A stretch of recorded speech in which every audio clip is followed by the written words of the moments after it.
Yes, hello from the foothills of the Great Northern Wilderness. I bid you all good evening, good morning, good afternoon, wherever you may be across the nation, around the world. My name is Leah Prime, and this is the Invisible Night School. Tonight we'll be talking about vehicle interference cases. This show will be led by our resident dubious layman, Nick, who's done an incredible amount of research. But before I welcome our co-hosts on this evening, I'd like to take a minute to read a statement on behalf of the Invisible Night School. The Invisible Night School was founded as a collaborative project in August 2022. Our founding reflects a desire to elevate the conversation around ufology, Forteana, high strangeness, and all manner of the mysterious, numinous, and transcendent.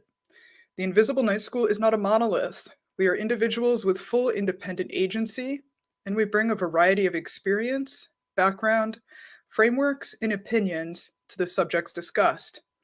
While we are small, and we desire to leave a legacy of high integrity, good faith interrogation of the subjects we discuss.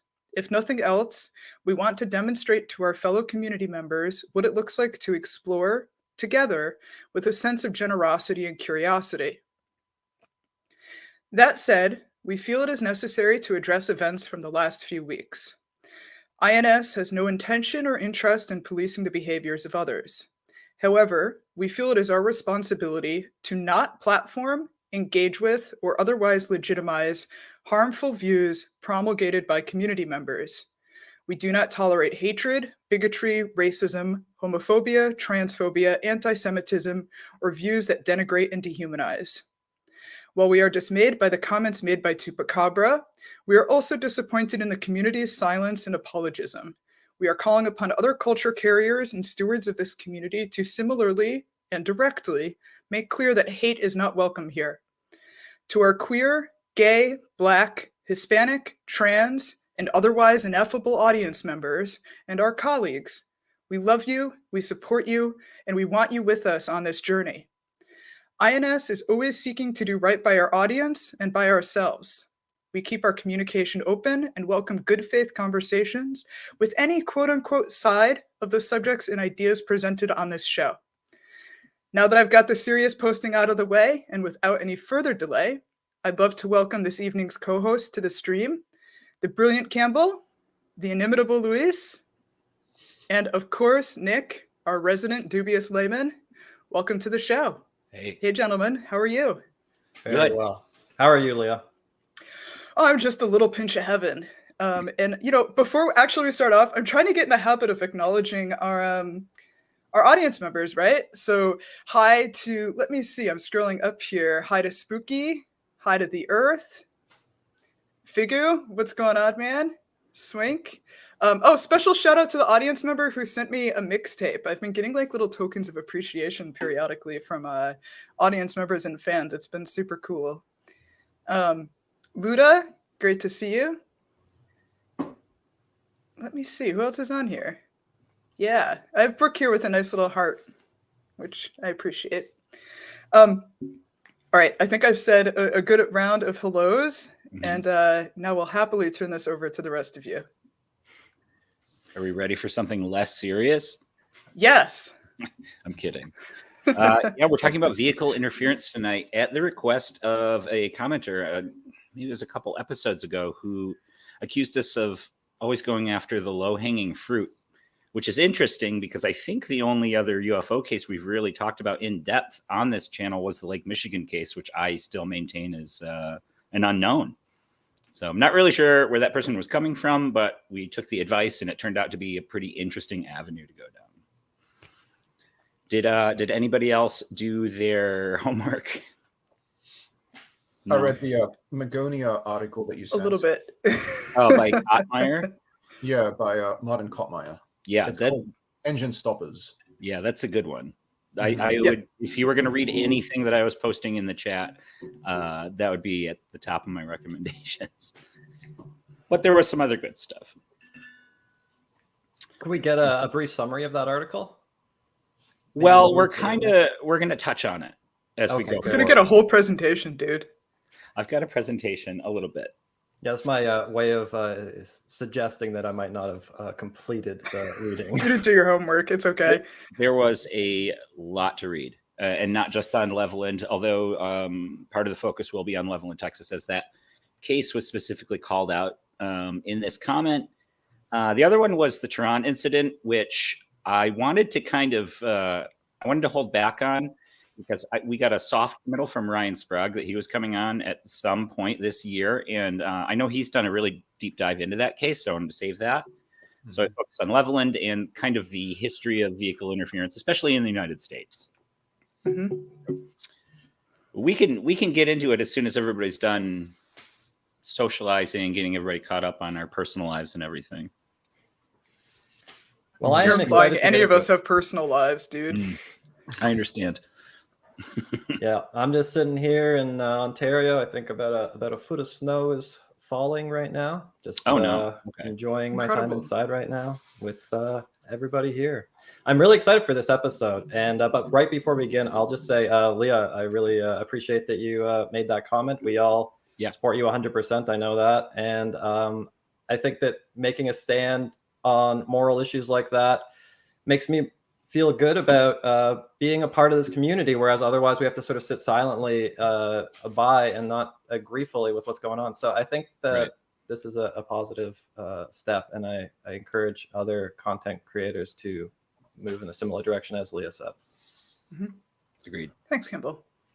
I'm enviously thinking about the foot of snow you're getting, so I very deliberately did not go back to work full time so I could ski this season, and we have no snow. Like, no, I haven't gone out once. I can tell that you don't have a driveway. No, well, I mean, we do have a driveway, but we don't have any snow. Right. And so I'm thinking about just jumping in my car and driving west until I hit a mountain with enough snow that I could actually enjoy it. Oh, no, you can keep it, man. Whatever. Hater. All right. Yeah, I'm a hater. That's okay. All right. Leah, give me my slides, please. And we're going to start this off. Yes, Dr. Nick. Thank you. Vehicle interference. And I love this this quote from Peter Rogerson because it kind of encapsulates the whole thing. Who is Peter Rogerson? Another writer from Magonia, if you're familiar with the Kottmeyer article. But he says, those who have been in this business for years know of many cases in which there are essentially non-events that have escalated in the hands of overeager ufologists. And that is a theme we're going to see throughout the night. Most of my research was done from this alarming-looking document, UFO Report Involving Vehicle Interference by Mark Roediger of QFOS. QFOS famously was Center for UFO Studies out of Illinois, J. Allen Hynek's group. He put together this document that kind of catalogs all the cases and gives a brief write-up and cites sources, which led me to the first case. While there were waves in, I think, the 20s and 30s in France, we get an early addition to the lineup here in 1909, where a motorcycle was driving along, saw a globular light going over, said the headlamp went out. Now, I wasn't able to find this original source, this East Anglican Daily Times. However, our friend from the Discord, Simon Fly, pointed out that in 1909, the majority of motorcycles had acetylene lamps, or also called carbide lamps. They are gas powered. So this was not an electrical issue. Also, the way this is written, I think, is a little vague, and it doesn't really come out and state that the two events were related, the going out of the headlamp and the object he saw. But from what I understand, these lamps went out all the time. So kind of off to a rough start. But we get into it a little bit better as the years progress. The next one was from 1944. This was taken out of the APRO Journal, if you're familiar with. There's a lot of those on the AFU. The AFU was another great resource for me looking these up. With this report, 2 women are driving home in the mountains. Their car engine stalled, and then they see in front of them essentially a translucent blimp that's leaving a rainbow trail. Again, it doesn't explicitly say that these 2 events are related. It says their car engine stalls and they see this. However, this story is completely anecdotal and there's no provenance to this. In fact, along with the usual flow of reports coming to headquarters, some old but very interesting ones we will summarize here. We don't know these witnesses. We don't know where this story comes from. And in fact, a little later, we're going to see how important that is, where you need to know the provenance of these stories to know if you even need to take them seriously. Nick, would you be able to comment for us on the reason or the motivation for collecting these reports, positive or negative? What's the purpose? Is it, yeah. I think that people like Roediger, they're looking for patterns. They're looking for like aspects of ufology that you can kind of quantify, right? Like I understand kind of the idea behind this because there are known established qualities of a UFO, right? Whether, I mean, I say UFO, I'm saying UFO in the inside ufology sense. Like we're looking for flying saucers essentially at this point, right? So there's no known, established, agreed upon qualities of a UFO. Very similar to ghost hunting. There's actually argument behind that. Do they leave cold spots? Do they make hot spots that you see in IR? Right? There's no qualities of these things that we agree on. And I think this is kind of an attempt to that. Also, when you're interfering or you're interacting with physical things, it might leave a footprint that you can test for. I think that's kind of the premise behind this. Okay, yeah, excellent. As we'll see, it doesn't quite work out that way, in my opinion. Like, for instance, this is an anecdotal story that we, again, don't know the provenance of. It's an interesting story, but that's all you can say from it. You can't really walk away with real information from this. But moving along, I'm sorry, this is very blurry. I was able to find the article for this. UFO dropped out of nowhere into the headlights of the couple. I believe that means like in front of them in the beams. And it flew over them. You notice the only vehicle interference that's mentioned in this case was an amount of static. A lot of the cases you'll have the headlights dying, the engine dying, radio too. This one is just the radio. So it seems there's kind of a non-homogeny among symptoms of UFO vehicle interference as well. I happen to notice that in this issue of this paper, the Tulsa Tribune alone, there was a lot of talk of kind of Cold War paranoia. There were talks about God, I shared the headline with you guys. It was Senator hears red TV moon jams signals, I think, which is essentially this is we're getting closer to the time of Sputnik, and we'll see the effect of that closer when we get to Levelland. But this kind of Cold War paranoia that's going on, you see a lot of what I would call propaganda in these newspapers about the Reds doing all this kind of crazy stuff, like creating satellites that hijacks all of our communications and television broadcasts. And then there was this this article, and I'm not exactly sure what this article was reporting. It was more kind of the formation of a new group, a new UFO group that was a subsidiary of NICAP at the time. And they threw out a couple of UFO stories that they had collected from this one. But interesting to note, I think the point to take away from this case and the thing to highlight is that it was only the radio that failed and not the car engine or the headlights. Moving forward in time, we come to September 13th. Oh, my boyfriend, Dr. Valet. Yeah, I've got something to say about Valet today. That photo's beautiful. He looks very seductive. Yeah, I picked that one intentionally. So this case, are you guys familiar with the Flatwoods Monster? Yeah. I am. Could you give us a rundown? Cool. No, you go. I was gonna say it's I think it's like a West Virginia-ish cryptid, similar to like Mothman, and its head kind of looks like a spade, with two big red eyes. You probably can't see it very well, but I have a tattoo of him on my wrist. Do you really? Yeah. Oh, is this the one that vaguely looks like an owl or whatever? Yeah, kind of. I think I've read a debunking of it that claimed it was an owl. Almost heart, like inverted heart-shaped head. Okay. Yes. Now this like a frock. Anyway, sorry. Go ahead. I'll give a rundown of the sighting. This was a meteor, actually, and this was cataloged. A meteor passed over West Virginia. Some boys were out playing football. They saw it.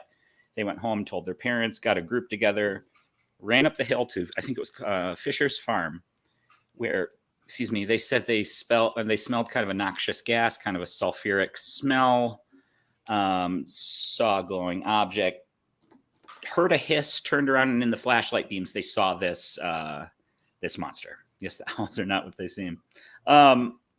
This event was then reported on by Gray Barker. It was his first UFO story.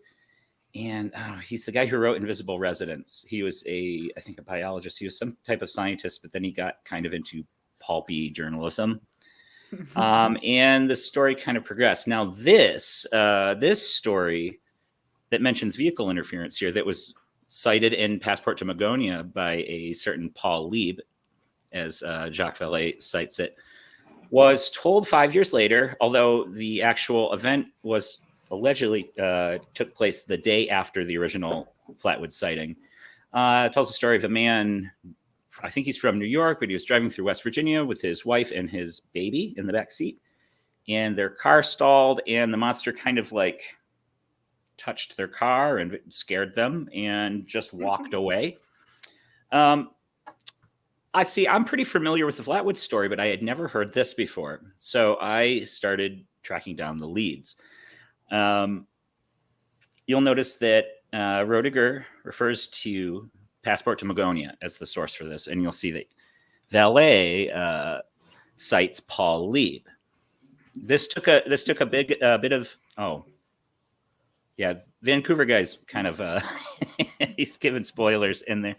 It turns out it comes from a pulp magazine called Mail, and I'm pretty sure that not only is the story fictional, but Paul Lieb, the alleged president of the Flying Saucer Research Institute, is also fictional. This Madams of the Old West. We're going to do an episode on that next. Next. So this was a fictional story. I feel very confident in saying. But it's cited by Vallée. It was cited by Roediger. I believe it's cited by Kevin Randall, who's a big proponent of the Levelland case. That was in his book, Invasion Washington, primarily concerning the 1952 Washington, D.C. flying saucer invasion. But it travels around, and I thought that this was kind of a microcosm of how this UFO narrative kind of grows and attributes are added on to the UFO experience. Because this is completely a fake story. But what book did Dr. Vallée cite it in? Do you know? He cited it in Passport to Magonia. Oh, okay. And he deliberately only cites the author, Paul Lieb, who actually in this story, what's his name? Snitowski is relaying this report to this alleged flying saucer group president, who was a fictional character. Interesting, he left out that it was from Mail magazine. That's quite that's a very interesting fact, because Dr. Jacques Vallée is considered one of the top professional academic UFO researchers, and this was at sort of his heyday before he had sort of moved into the more what we would call, I guess, woo-woo stuff. Mm-hmm. And you see this level of not sort of being to the top of the potential for academic integrity. And that's disappointing for anybody who wants to go to the bank with this, right? Like with a valet book, you want to sort of hand this to someone who's a skeptic or something and like try to convince them of something. No, and I think we've talked about this a little bit about valet, about how he just seems like a very credulous person to me. He takes things at face value. I mean, he's a believer in Uri Geller, you know, very vocal. He wrote about it in all his books. There was the hairdryer incident. I don't know if you caught that a little while back. I just remember Mick West trying to replicate it on himself and being like, trying. Oh, he did a good job. Yes. He did. Yes. He did. He did. So yeah, I thought that was disappointing. And another dud of a story. I mean, it's all swing and a miss so far with these vehicle interference cases, in my opinion. Not much to really sink your teeth into. Had a couple of anecdotal stories, not much to kind of corroborate them. Now we're moving on to this. Well, and I mean, one sec, let me jump in too. And I mean, like, let's talk about this publication, right? Like, it's definitely a pulp. I love the cowboy on the front, but that's only because it's been a lonely year in Leah's life. But right, and like it's sort of in a sense, the kind of vibe here reminds me of like the Shaver mysteries or the Shaver stories, where they're showing up in these like pulps and they're kind of couched in this like almost game of telephone, right? That we see almost in a lot of Victorian horror novels, where it is presented as factually true because that adds like a layer of horror or weirdness to it, even though it's obviously a fictional account or some kind of story or myth that's being narrated. Yeah. No, and as far as I can tell, this Snitowski, this actual witness to this event, allegedly never mentioned it for 5 years, and then when he did, he strictly only told the writers at Mail Magazine. So it's pretty suspicious. But I mean, even today, when you go to most like UFO centered websites or databases, they have a lot of little summaries of cases, but not a lot of detail in it, and they just get picked up, like you said, like a game of telephone, and just passed along. I also ran into that when I was working on my Hudson Valley case. I had known that story for a really long time, but had never known I'd never known about the pilots. So it took some independent research and looking and digging to actually even dig that out. So anyway, moving on from Mail Magazine, we're getting to Levelland. How many, do you guys know the story of Levelland? Pretty much. Explain it to me like I'm 5 years old. Luis, do you want to explain it? Oh, well, okay, but correct me. I'll go into detail too, but anything. So when was it actually? 1957? Yes. Yeah. November 2nd and 3rd. It was over Saturday night to Sunday morning in November in Levelland, Texas. They were driving in a truck, I think these two guys, and one of them reported that he saw a electronic rocket, as he described it. And that his engine shut off, I think. It might have been the radio, but I think the engine shut off. It was the engine. And and then after that, there was like a wave of similar stories. Yes. I'd say that's pretty accurate. Yes, this is so, like I mentioned earlier, Valet talks about an earlier French wave of vehicle interference. This is the big one in the United States. And again, this is November of 1957. Keep that in mind as we go through. We'll kind of come back to that.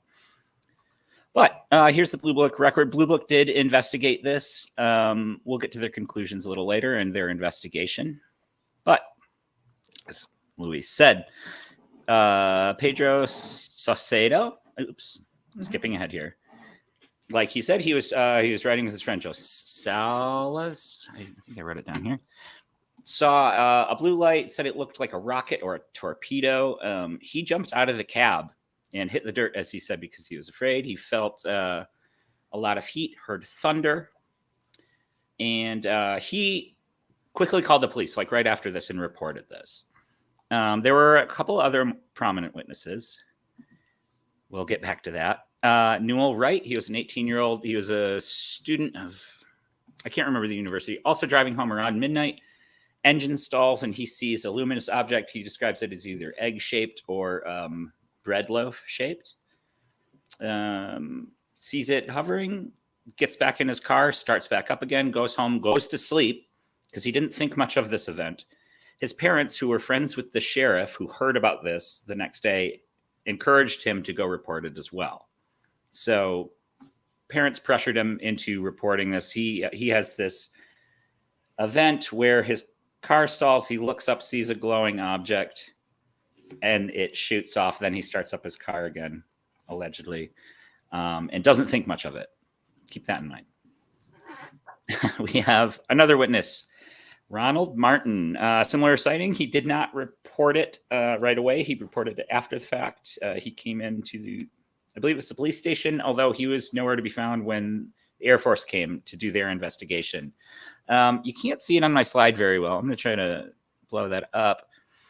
There was a group called the Civilian Saucer Intelligence who was going around talking about a rumor of hoaxing. They thought that this Ronald Martin was not the most reliable witness. He wasn't from there. He didn't stick around for the Air Force. There was a press release going around saying that an unidentified employer of his said that he couldn't have been where he claimed he was. I couldn't find that article. This one's really messy. I don't know what this Civilian Saucer Intelligence rumor is. I don't know what this unidentified employer is. Puts question on the account, but not so much. It's all kind of up in the air, right? But the fact is, he came in later after it was known about the sighting, gave his account. And then we have at least, this is redacted, but this is about Roland Martin. They tried to find him, could not. There were 4 other witnesses that called. I believe it was Jeff Fowler. He was at the police station. AJ Fowler on the phone. They didn't come in for interviews. They weren't interviewed by the Air Force for Blue Book. That's James Long, Jim Wheeler, Joe Alvarez, and Frank Williams. So over that Saturday night to Sunday morning, there were a number of people who reported this. Now, the only one who reported it at the time was Pedro and his friend in the cab. Newell Wright, like I said, reported it the next day because of his parents' urging, and they were friends with Sheriff Weir Glemm. Ronald Martin. This accuracy of witness reporting was done by Antonio Rulan, who's written 2 great documents on this case. A lot of great information. But kind of looking at these witness statements of the event, it kind of hinges on Pedro Saucedo, in my opinion, right? If he hadn't reported it, Newell Wright wouldn't have, and very likely none of these other witnesses would have reported it. So Blue Book comes in and they're investigating. They do interview Pedro and they do interview Newell. And in their documents, I found this saying that Pedro's truck the day before had some work done on it. Now they say they had a rotor replaced, and part of the old broken rotor wedged itself in between the points of the ignition. And they don't really corroborate this, and there's no follow-up. I just noticed this was in there. I'm not a car person, but I know what a rotor is. It's kind of what the brake calipers grab onto. Those are the wheels. Now, the ignition system is up in the engine. I don't know how this is possible, how a piece of a broken rotor can wedge itself in the ignition. However, this is documented, and I thought I should present it. I spoke to Kevin Randall about this. He says it doesn't make sense to him. Keep in mind, he is a big proponent of this case. Take it with a grain of salt. I thought this was odd, but also interesting. They apparently found the records that the car was serviced the day before, and there was a broken piece in it. Oh, quick side note here from Duncan Frere that the rotor is in the distributor. I was thinking of brake rotors. Okay, that maybe makes a little more sense. Yeah, that's what Kottmeyer said as well. Okay, perfect. Yeah. Good. Well, so there's that. So if we take Pedro, kind of out of this sighting. The rest of it doesn't really make any sense, right? Nick, I'm just curious about the timeline, if you could provide some clarity. So once Pedro saw reported seeing the object, yes, was it then that it was reported in the news? Was it only after it was reported in the newspaper that other people came forward, or were there any people that came forward before it was publicly known that those first sighting happened? It's kind of hard to say. I believe Levelland at the time had a population of about 8,000. I know that local reporting started the next day, and then it became national within another day. So this story was huge, and it was getting national syndication. Okay. I believe Pedro was the only person to call that night. There may have been others, and I know that the police actually did go out looking for the object. They said they saw flashes of light in the sky and streaks of light in the sky, but never any solid objects, and the police did not experience any vehicle interference. So Blue Book does arrive. They interview Pedro Newell, and they kind of hastily come to the conclusion that it was ball lightning. Now, this conclusion that they came to got out right away. A lot of prominent ufologists hammered back on it. And actually, the slide looks a little corrupted, the formatting here. But we have Donald Menzel, proponent of the ball lightning theory, talking about freak weather, rain, thunderstorms, and lightning. The Blue Book description, dark night, 400-foot ceiling, a complete overcast and light drizzle. Heavy thunderstorms had just passed through the area. Now, contrary to that, we had people like James McDonald and J. Allen Hynek saying that they checked with weather stations. They checked all the radio stations. I believe James McDonald was an atmospheric scientist, correct? I think Campbell, right. You might know that. Yes, he was. He was pretty adamant that there were no thunderstorms. It may have been misty and humid out and overcast, but no storms were in the area. Kind of insinuating that the weather wasn't conducive for ball lightning. And you kind of have two camps here, and a lot of people disagreeing over the weather. Still can't get an accurate readout on what the weather was like that night. So there's that. Knowing something about ball lightning, I can comment that modern peer-reviewed papers do cite that ball lightning is, in some one paper that is by a doctor of psychology who interviewed a bunch of airline pilots, 10% of the events are in thunderstorm independent. Right. The UK Ministry of Defense report about UFOs being ball lightning says that they're thunderstorm independent. The peer-reviewed paper in 2016 that summarizes the past research on light phenomena in Hesdalen, Norway, with similar characteristics, including being red, loaf-shaped through many decades, says that they're thunderstorm independent. So now we have some evidence in the modern day, but it's quite interesting that what you're saying in 57, the Air Force was leading with this explanation that even now is not verified except for through modern eyewitness reports of light phenomena that are associated with the science of ball lightning like phenomena. Yeah, and in fact, later in the Blue Book report, they even say here, no definite conclusion has been reached regarding the possible effects of ball lightning on ignition systems. Another explanation that they threw out there was wet electrical circuits in the cars. What I think, no, sorry, there's other ideas, and I'll keep going through them. But even Blue Book, who did posit the ball lightning thing, understandably wrote that, yeah, we can't actually conclusively say that ball lightning can even do this to vehicles. What about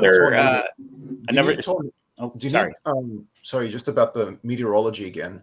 Do you necessarily need thunderstorms to create tornadoes of appreciable size, which could potentially have electrical?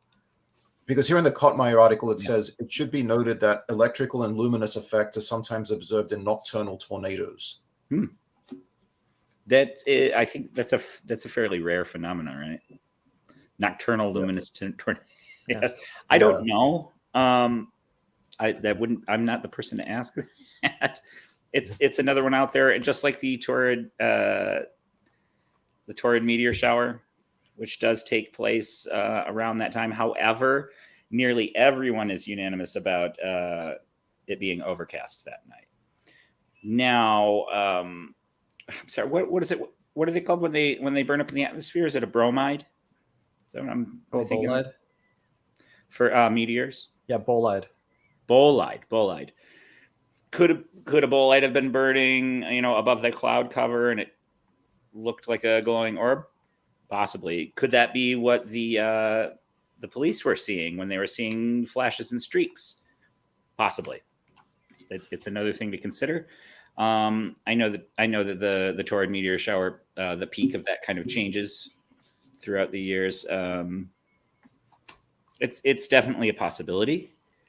I could note too that ball lightning is an extraordinarily rare phenomenon from what we know, and therefore, like any time somebody reports what could be ball lightning without like conclusive verification, it is almost certain to not be ball lightning.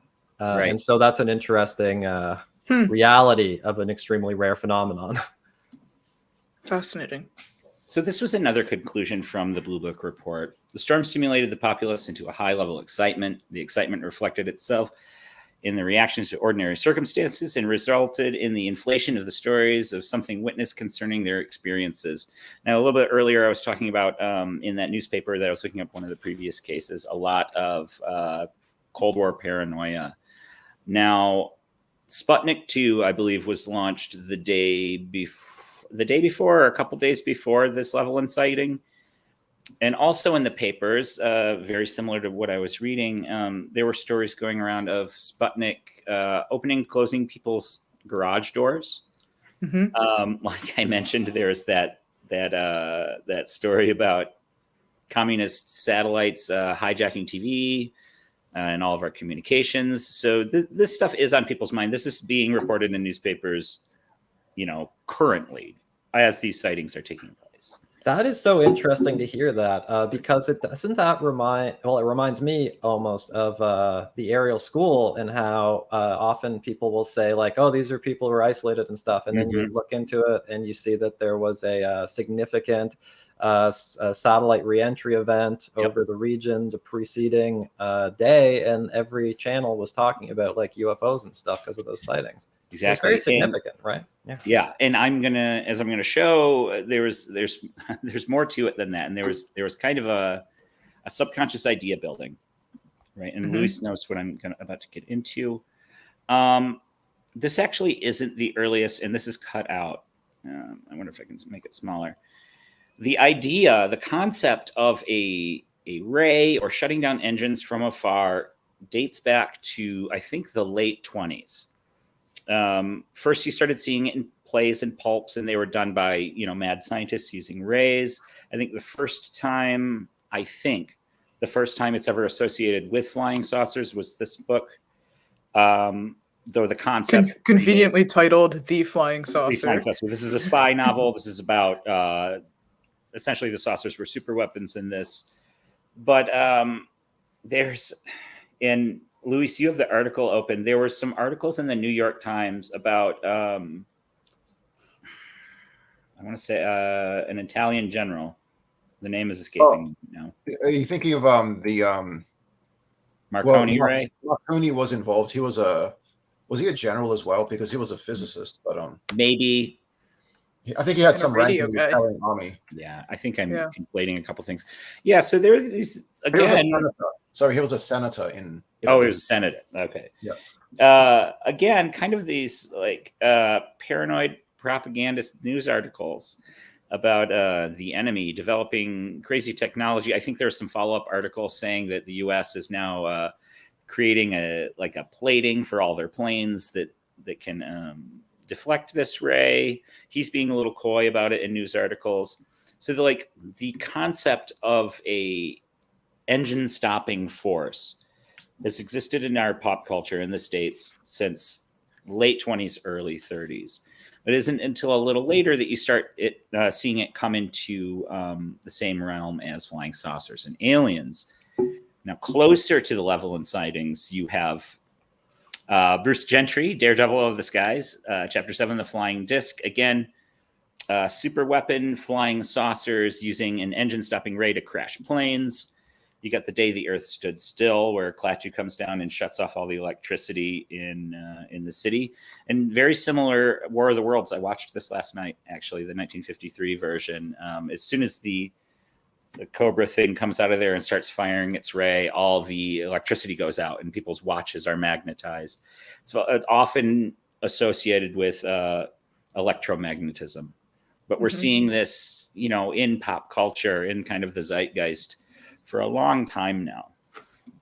We're leading up to these vehicle interference sightings. I want to call out a quick comment, but from the Earth here, the cultural representation is just as important a lot of times. It can feed into how people report sightings, like in a flap. Right. So, and we've talked about this before, or at least I have, where kind of like the UFO folklore is kind of like a cultural habit or a superstition that people kind of adopt. So you're driving at night and your car stalls and you see something strange in the sky, you connect these two. And that was that elephant in the room that I mentioned at the beginning that we were kind of ignore throughout this presentation, is there's no causal link determined here. You know what I mean? We can't determine that any luminous object you see in your sky and your car dying are connected. Right? Or we can't with any of the information collected in these cases. There's no causal link. Very similar to what we talked about in the last year recap with those UFOs and biological effects, that document released by the Pentagon. Again, determining a causal link between these things and requires a whole lot more than just anecdotal stories. So, I mean, this is kind of the end of my slides where I've come looking at vehicle interference cases. I think that, again, it's kind of like a superstition. I think it also illustrates kind of how this UFO narrative grows over time, gains different characteristics to the point that we see this in movie and TV. Close Encounters was directly inspired by Levelland. You see this type of thing in the X-Files. And in fact, I told you guys this story. I think it was 2015, 2016. I was driving home on the highway and my alternator died. And it caused all my gauges to flip around and all the electronics went out and my engine died and I pulled off the road. And I looked outside for a UFO. I looked up, partially joking, but my mind made that connection, right? It's part of the lore now. It's a characteristic of UFOs. And it's interesting that when you look back at how this started and how it kind of got added onto this folklore, it was really based on a bunch of stories, some fictional, some reaching. And it kind of brings me back to that quote I began it with, where you have non-events that get into the hand of eager ufologists who, I understand what they're trying to do. They're trying to bring a level of like physical science and data collection to ufology. But I think sometimes you go a little too far. Sometimes you push a little too hard to make pieces fit. And that's where I come away with vehicle interference. Honestly. What do you think? Like, have you heard of any of these cases before? Or? I mean, I just think I completely agree. Where we have these electromagnetic disruptions, that's what I keep kind of mentally categorizing them as, entering into basically the archetype of UFO encounters. We see it, like you mentioned, in Close Encounters of the Third Kind. We see it in reports of missile silo interference from UFOs. Obviously, vehicles here. And to me, when I hear this intuitively, all I keep thinking is these are the classic hallmarks of electromagnetic disruption, particularly in cases where they're also talking about radio interference and disruption, because EM forces will disrupt radio signal propagation. Right. But there's also so much heterogeneity in the cases. Like, I think, as you mentioned, some of them have to do with radio interference. Others have to do with disrupting the engine, and like different subsystems are being affected. Yes. There's also the issue of like how much I think like he cites somebody who calculated that you need like many kilogauss of electromagnetic energy to shut down spark plugs.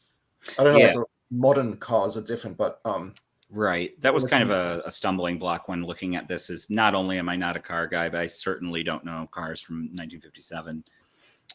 Interestingly, though, colloquially known as the Condon Report, they tested 2 instances of vehicle interference.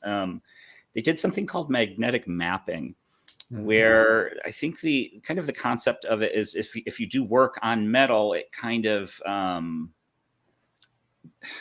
picks up the magnetic poles from the earth.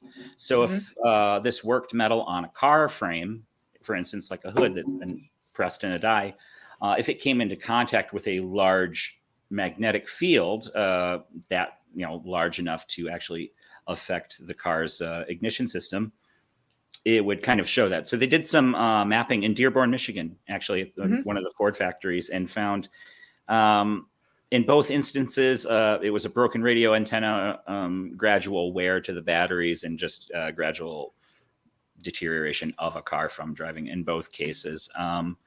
While they weren't spectacular cases as far as like vehicle interference goes, I think there was just, seeing an object and getting static in one case. And then the other one, I believe the battery died. So maybe not the best cases to look at. But there's also the fact that many people or some people have reported a UFO that they thought had interfered with their vehicle. And it turned out that the object was just like the moon or Venus. Yep. They were able to track like where it was in the sky. Yeah, there was a number of cases like that. So like, yeah, you're kind of your premise gets taken, the rug gets pulled out from under it. If people are so able to be tricked by the moon or Venus, then all the other cases which purport to be flying saucers or something extraordinary are automatically called into question. Right. What that brings to mind, a couple years ago, there was a report that someone had found a living thylacine, right? Like the Tasmanian tiger, which has been extinct for a long, long time. And when I was reading about the probability of an actual thylacine being located, there was this really thoughtful article I came across that basically said that the average person is so dissociated from the natural world that they very, very rarely encounter or engage with anything like any kind of fauna. So like raccoons, bears, deer, etc. And as a result, frequently don't have the best judgment about what they're seeing or what it actually implies. And it doesn't mean they're stupid. It just means, that they're, like there are coyotes in Central Park, and I guarantee you that the cops there get calls all the time about the wolves in the park. Oh, sure. Even though coyotes sort of look like wolves, I guess, but they're very, very different. But my point that I'm getting at is that like people who are not immersed in the natural world in any meaningful sense and have no kind of heuristics for assessing what they're seeing or how it behaves are, I think, particularly prone to overshoot on what they see in the natural world and assume some kind of paranormal or strange significance to it. To answer Vancouver guy's question in the chat, yeah, I can post the links to all the resources I found. Maybe in the show notes or in the Discord or something like that. There is a lot of good documentation out there. A lot of it just kind of borrows from itself, and you run into issues kind of like that valet story we found though. So, but it did help. Even like think about your reporting on the Hudson Valley case, where it's people use almost the exact same quotes and the exact same paragraphs, source to source. I mean, and like when we look at like the repeated. I mean, we call it flaps, but I always think of just the mimetic nature of these cases. We have, who was it? Pedro, Newell, and Ronald all making very similar reports. And again, this goes back to what we've talked about frequently on this show, about sort of the cultural frameworks that people place over these experiences and then connect their experiences to these frameworks, and they get shaped and informed by the media or the social engagement or the newspaper articles that they read, etc. Yeah, absolutely. And like, there was a lot going on back then in people's minds. You know what I mean? We had the Cold War, the space race. Sputnik, like I said, had just been launched. The papers were filled with odd propaganda, apparently, that I found in my own search. So yeah, people are having a tense time seeing something they don't know, and that's the other thing. And I've been accused of this a lot, is dismissing witness testimony, and I'd like to push back on that. I don't at all. Otherwise, we wouldn't be here. A lot of this is built on witness testimony. I just think that it only speaks to their interpretation of events, kind of like what you were talking about just now, Leah. People's interpretations of reality and objective reality don't always mix up, but it's somewhere to start, and it's something to kind of riff off of, I suppose. So no, I don't dismiss these accounts, and all of the witnesses that I mentioned in here, very likely, although there was that rumor of one of the hoaxes, I'm sure they all believed this happened. That's kind of their conviction after that is kind of what carries these stories along, right? So what do you do? I also think too, it's been a while since I've brought up that idea around invisible forces entering popular life, like radio and electricity, and that influencing spiritualism and theosophy. Yeah. I'm sort of reminded of the same thing where, not that cars are super new at this point, but that kind of latent undercurrent of neuroses or anxieties about technological era. I mean, you've specifically mentioned through the lens of this Cold War and sort of like Soviet espionage kind of anxiety, but even just this is a time when people are increasingly having access to television, radio in their cars versus radio at home, access to more complex vehicles, and then also I'm trying to think of what else is going on around there. Like, there's sort of, to me, it feels like this is a period in particularly American history where people are confronting and integrating technology in kind of new and interesting ways that they hadn't previously. It's also after World War II, so we have the atomic bomb, we have sort of the nuclear age in general. And I would imagine all of that too influences the association between mystery and technology not quite working as expected.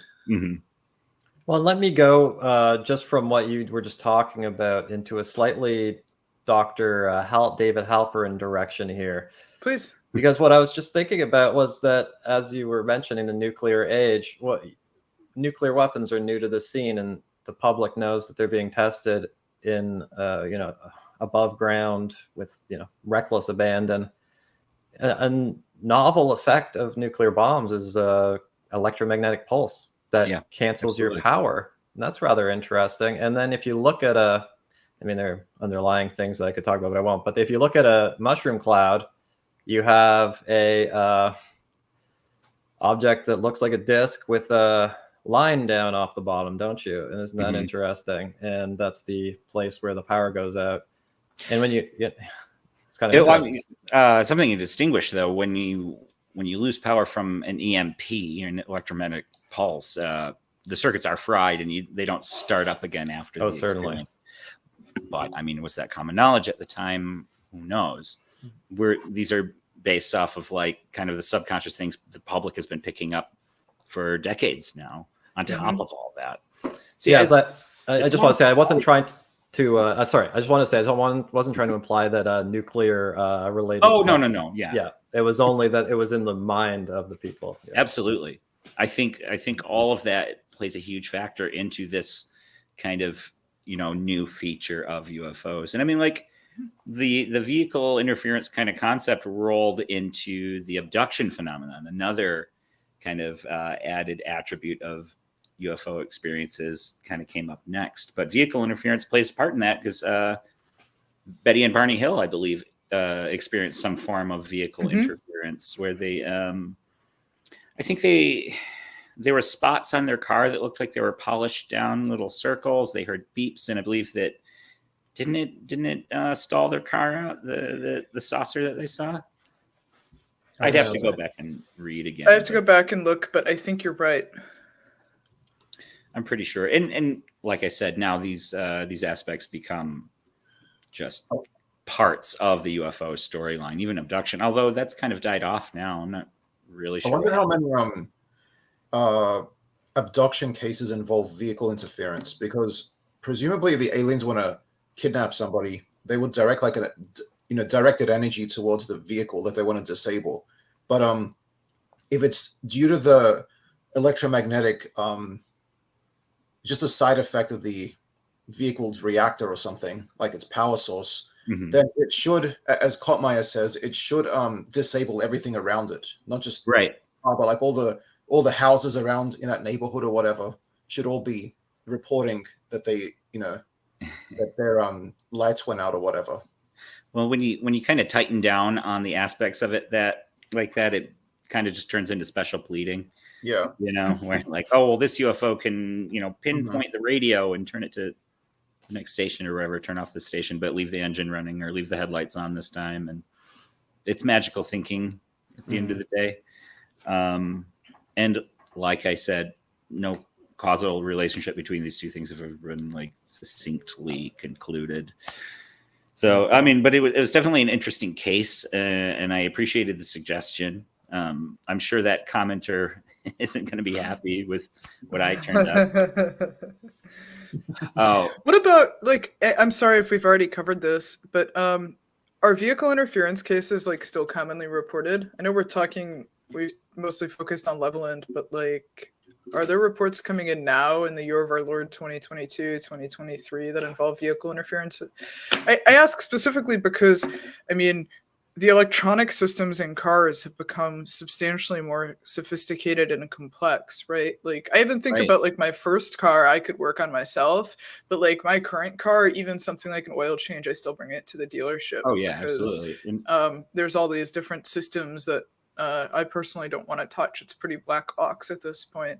And it seems like we would have more of these reports, just given the sort of electronics that are now woven into modern vehicles compared to what we were seeing in the 40s and 50s. And the increasing amount of electric cars on the road. Right. Well, I mean, maybe it's not that Teslas suck. Maybe it's UFOs kicking off that autopilot and just... I would be really excited if we did get kind of another VI wave now, especially. That would be cool, yeah. Specifically targeting EVs too. Oh, I want to mention King Milford mentioned that the saucer landed in front of them, and he is right. Oh, okay. Yes, that's correct. Yeah, that would be interesting. See, that's kind of the fun thing is we have these examples of how the UFO story can kind of like gain attributes. It's kind of fun to think about what the next ones might be, and maybe think of ways to kind of look out for it, see new trends kind of being added.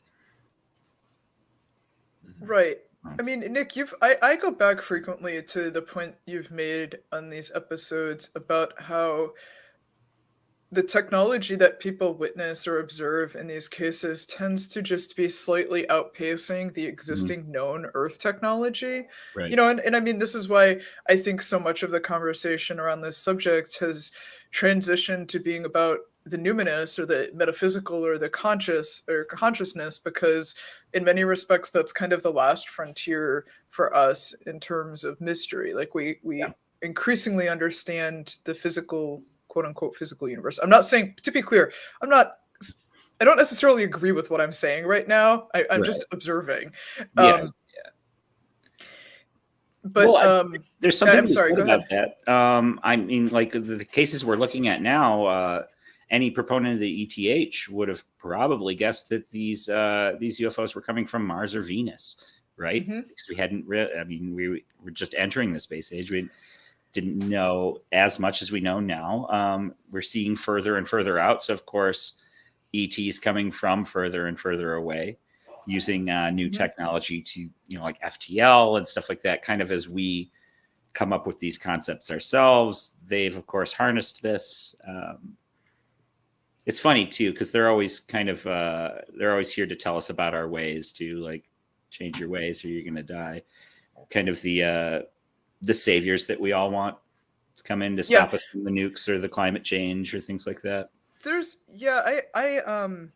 I invoked some Twitter wrath from UFO people about this, but I continually return to this notion of the redemption arc that's woven into a lot of modern ufology. It's a very kind of Christian redemption arc too. This is not the kind of stuff you hear in Judaism or other religions, but this idea that there's this ineffable, nearly omniscient force that is going to save us from ourselves. And I think that that kind of, I mean, fingers crossed, right? We could definitely use it. That's for damn sure. But that's also the impression I've always gotten when we hear about these reports from nuclear silos, right? That the undertext or the sort of subtext there is this idea that there are benevolent forces that when push comes to shove will directly interfere into the trajectory of humanity in order to save us from ourselves. It sounds like people are just displacing responsibility, right? Well, isn't that the most natural human instinct ever? As we've discussed previously, looking up at the sky, the wandering stars became the gods, which we then named, the planets that they were. We're attributing, life to those things. We're telling stories about how they come down, non-human intelligence coming down, creating hybrids, imparting knowledge.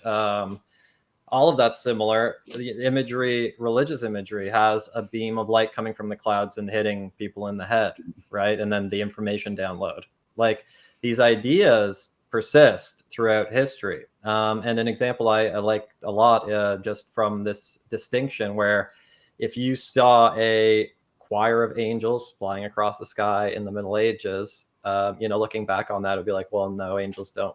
There's no evidence angels exist, so there's no evidence that they saw a choir of angels. But fireball swarms are now known to exist at a very close trajectory, mirroring the Earth's surface. They go very slowly in perfect cohesion together across the sky.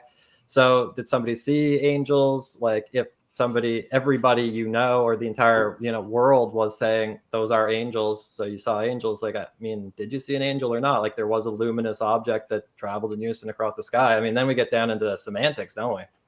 Yeah. I mean, every period of time has their own culture-colored glasses that we're seeing these things through. When natural phenomena is taking place throughout our entire history, I mean, it makes me think of like the miracle at Fatima, right? The miracle of Fatima is in many respects kind of the quintessential orb sighting, but through the process of redaction in the Roman Catholic Church, it has sort of been transmuted into a religious event. And it was witnessed by a lot of people, like thousands and thousands of people saw this. Yeah, and it's extremely well documented. And I mean, like, look, this is because this is the internet, I have to say this. This is not me completely supporting everything the Vatican or Roman Catholic Church does, but the Roman Catholic's interrogation and investigation process on these kinds of events is quite rigorous. This is not just something they kind of hand wave around and confer miracle status or saint status on random people. There's like very prescribed processes and investigations that occur before these kinds of events. I'm sorry? And yet they do, though. They do prescribe some as saints and some as miracles. Oh yeah, no, they totally do. But it's not just like there's a prescribed process to reach those conclusions. Sure. Yeah. Right. And that's sort of what I'm saying, is that like the miracle at Fatima was passed through this process of redaction into the Catholic Church and sort of fitted into the Catholic frameworks, and in turn ascribed a miraculous nature to this event that in a purely secular society would probably have very other kind of connotations or interpretations. Yeah. Every time I talk to somebody about aerial school, the conversation always leads to that, because they talk about the number of witnesses. And I say, well, what's your take on the miracle of Fatima? And I usually get a little bit of deflection. So then I bring out the Wallerton gnome story, which is actually also very similar to the aerial school. The school children saw a group of gnomes chasing them in bubble cars in England. Sorry, repeat that. In a bubble car? Bubble car? That sounds interesting. Report, man, I don't know what a bubble car is, but they said... Is it an orb? It's an orb. No, a gnome orb. Okay, cool. These are your typical kind of gnomes coming out of... When was that case? When was it? In the 70s? You did a whole podcast about this. Yeah. The bubble cars. Mm-hmm. Oh, yeah. Well, about the gnomes. Yeah, about the gnomes and their cars and their beards. Similar story, though.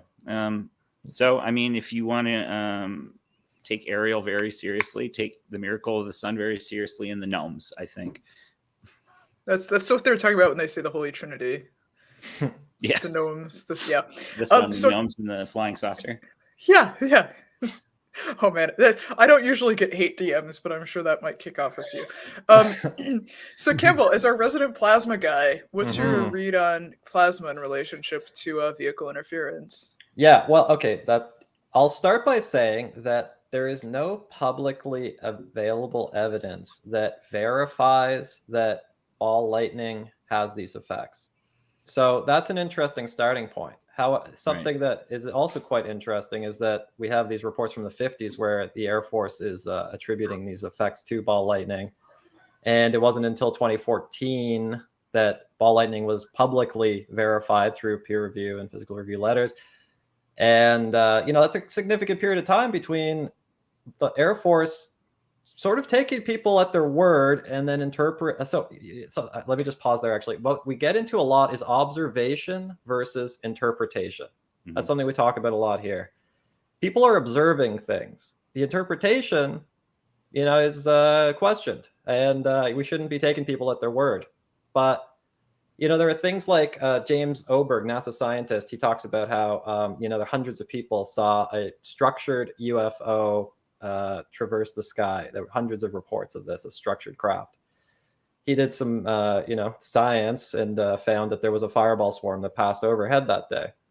So it's an interesting thing because as a skeptic, it's like hundreds of people say, "Oh, I saw a UFO," and it's like, well, we can't verify there's a UFO, so it's easy to say like, no, you didn't see a UFO, meaning flying saucer, whatever. We get into some language arguments there, though, because then it feels like an invalidation when somebody saw something extremely novel that I've never seen before. And when I looked up videos of these things, these fireball swarms, I was stunned because they do look like structured craft because they're all the lights are traveling in unison. So there's this very strange middle ground where we have this long list of historic phenomena where people are reporting observationally a consistent set of features. And we don't have instrumentation and a method of verification in place to establish that the objects exist for phenomena or whatever until we end up getting the sensors that can kind of provide the proof. And we're seeing that over and over in the recent couple decades. There have been about a dozen novel atmospheric plasma phenomena discovered not even discovered, they've been reported for hundreds of years, but the sensors are finally good enough to verify scientifically. So there's an interesting middle ground here that I don't think we should, discredit. I think that it's worth it sort of leaning into hearing people report observations, but then Nick, I love the perspective. We have to hold back on sort of being firm in our interpretations. Right. Yeah. Now, didn't Eric Davis write a paper kind of at least speculating on how ball lightning could interfere with electrical systems? Yes, ball lightning report in 2003. John Greenwald Jr. FOIA'd it, released it in 2019. Mm-hmm. Dr. Eric Davis wrote that under contract. It's a classified. It was at the time a not released anyway. I can't remember what the classification was, but it was not public. He wrote it for the U.S. Air Force Research Labs. In that paper, he says that traditional reports of ghosts and elves and all that stuff, and now ball lightning, it's all ball lightning. And he says UFO specifically. He talks about how UFO victims are talking about ball lightning. He goes into detail about how ball lightning is thunderstorm independent, and he's goes into all these things. So yes, and he talks about all that stuff. And so it's interesting that he's saying that to the U.S. Air Force in 2003. And even then, ball lightning was not publicly verified to even exist until 11 years later. Right. No, I mean, it was more theoretical, right? Because he's also kind of talking about Persinger's work, right? About EM effects on perception. Yeah, he goes into a lot of speculative territory. And the purpose of the paper is, it's a series of papers he wrote. Another one he wrote about teleportation, which there's no physical evidence that we can produce of whatever. Anyway, so yes, they're theoretical papers. He does cite real evidence, and then he takes it to the next step. So it's not firm.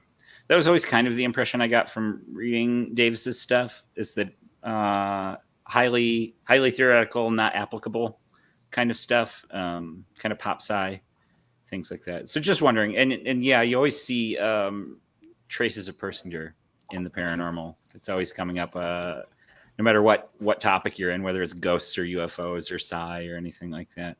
People are really hung up on the electromagnetic fields, I guess. Well, it's because, it's interesting. Like, okay, if you go into the peer-reviewed literature about lightning strike, anybody who studies it is going to be annoyed I'm saying strike because the technical term is stroke, but I say strike. Lightning strike victims. You see the experiential qualitative descriptions of a lot of abduction reports. People get knocked out. That one of the things is, like, if you find somebody unconscious in a field, they may have been struck by lightning. Found them unconscious in the field, and when they wake up, they have amnesia. They may have been struck by lightning. So it's like in the scientific literature, it's an established effect that a intense electric strike can cause very similar effects to what UFO, not the people in their beds and stuff that's probably hitting the Goggic and stuff. Yeah, but like, there are similarities there that I find interesting, but at the same time, when we can't be saying like that is what that is, right? And oftentimes, even if I, for example, go into detail about the similarity, people might be hearing that and then running with it. And so it's hard to talk about these sensitive subjects in a way that does justice to the available information without speculating so far that somebody will, maybe it's not our fault, but speculating so far that they sort of like lean into the most extraordinary possibilities. Great. I wanted to call attention to a number of audience members are sharing stories about seeing ball lightning, which is pretty cool. I've been trying to populate them onto the scene or onto the screen as they've come up. Yeah, like we have Zimog here talking about seeing it. I think there have been a handful of comments on it. So I think that's super cool. But I wanted to call attention to this number of comments from the Earth, who's turning quickly into a close friend of the pod, basically calling out the kind of folkloric nature of seeing orbs of light or flames. So just starting with this general statement that they're seen in various folklore traditions around the world, and then calls upon in Japan that there are various types of demons and monsters that occur in this form, which is super cool, by the way. If anyone has ever looked into like Japanese folklore and mythology, amazing stuff. Like there's Are we talking like yokai things or like Shinto stuff? Because there's a lot. There is a lot. Dipped my toes in that, but yeah, really interesting things. They actually have their own version of a sleep paralysis entity called Kabishinari. It translates to the choking ghost, essentially, but it describes that feeling of a weight on your chest and being unable to breathe, kind of like the old hag from English folklore, which is kind of the etymology of looking haggard in the morning. I bet these are yokai, because I always think of the Akanami, like the like scum licker, which lives in your bathroom and like licks the filth out of your bathroom. I love this stuff. And then goes on to connect this to spook lights in graveyards around the United States, right? Like that there is this kind of, I always want to caution against perennialism and kind of flattening down traditions that are rich and complex into like all being exactly the same baby food consistency. But also it is really cool when we come across parts of these discussions that have a thread that continues through different cultures and across different eras. I think that's always exciting to hear those comments and those insights. Well, the history of what you just said reminded me distinctly of a section that I wrote about on my website about the jack-o'-lanterns, the historical meaning of them. So, I've got a quote here. Professor Ashleman, he writes about the folklore origins of jack-o'-lanterns on the University of Pittsburgh's Legends About Fire Fairies website, and he quotes from University of Pittsburgh, you say? Yes. Is this guy still alive? I should ask him out for coffee. I think he is. He is retired now, though. But that's fine. That means he has free time. Yeah, that's true. The source from 1920, as cited, there's a sort of a light on the sea sometimes. Some call it a jack-o'-lantern, and some say it is sent by them to mislead them. And then Ashleman goes on, will-o'-wisp is the most common English designation for a family of fairy beings characterized by their fiery appearance and their tendency to lead nighttime wayfarers astray. The term wisp refers to a twist of straw used as a torch, so it looks like a torch in the night. And then I don't know, I go into cite of different things where GIs in Korea see what they say is a UFO that looks like it. They call it a jack-o'-lantern, and then they're talking about how it's flying into the artillery airbursts instantaneously. Very strange descriptions, and then they all they reportedly fall ill with the sickness that seems like radiation poisoning, but there's no verification, as always. So then it's not even maybe worth even mentioning. So it's this is something it's Nick, an excellent point you were sort of raising in my mind is that why, for people who want to push this conversation forward from the perspective of believing that the flying saucers are non-human intelligence, why are we not filtering out these cases that don't have any substance to them? Why? They're exciting maybe, but once you get through it and you see okay, there was no data taken from the cars to show they were subject to an electromagnetic field. It's what do we do with that? It's just stories. We need, and I get it, that's why they sort of leaned into this stuff, but once you don't have the data, then it's isn't that evidence that we should sort of toss this sort of trajectory away? The prolific Jenny Randall's always made a case about how debunking is good for ufology because it's like pruning. You get all this stuff out of here. I think it was Hynek who always referred to ufology being a bundle of sticks, and even if a lot of them break, you still have a couple to hold on to or something like that. You don't need a bunch of sticks, right? You want the good stuff. So yeah, I think we should clear all this out, like that Flatwood story from Mail Magazine, or the that one from 1909. Really, I don't believe has a place in that document. That was probably a carbide lamp on the motorcycle. I don't know. Maybe it's to buff up the numbers to make it look like it's more substantial than it is, I suppose. Eager ufologists, right?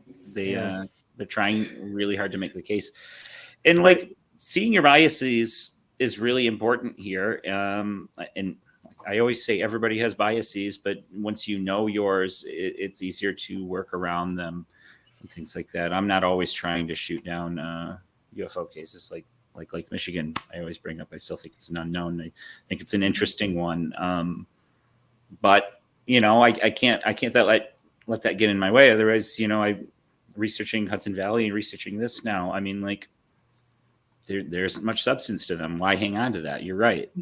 There's really no point to it. Yeah, there has to be almost like a triage process. Otherwise, you spend your entire time, the entire community or field or whatever spends all of its time chasing down vacuous or insubstantial cases. I'm a big believer in this kind of filtering process. And I think I keep going back to the idea that if we are presuming under the assumption that we are interrogating one of the greatest and most important questions to ever confront humanity, we also in turn have a responsibility to respect the subject enough to hold it to some kind of standards, right? That's a good way to put it. Yeah, that's what I always come back to. I like that. It is, you know, it's not about debunking, it's not about denigrating people's experiences, but that No. if we are to take it seriously, because the nature of the subject is in and of itself extremely serious and substantial, that we also owe it to the subject and to ourselves to respect it the way a serious subject is respected and explored. It's not like a free-for-all, you know, super credulous, disingenuous exercise. You know, well, you'll hear a lot of the biggest believers say that 90 to 95% of UFO cases can be explained. I don't know where those numbers have ever come from, honestly, but if they truly believe that, then yeah, a lot of these cases are going to be in that 90 to 95%. Yeah. I mean, it's one of the things we always say. I mean, I pull a lot on my professional life, or pull from it frequently, but like one of the things we always say is the plural of anecdote is not data, right?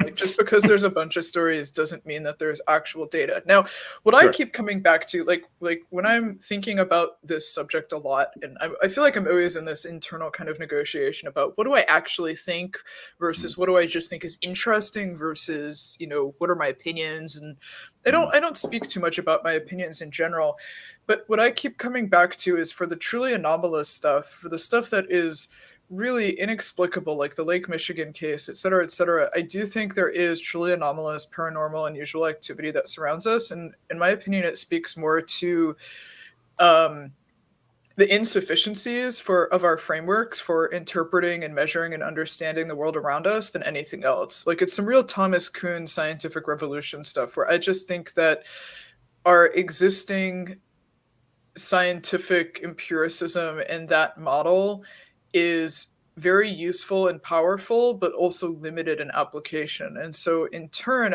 to me, like one of the bets is that in our lifetime, so Nick, you're the oldest one here. You have a foot in the grave, but I'm the spring chicken. So in my lifetime, I think one of the major things we'll see is basically a paradigm shift in how science is done.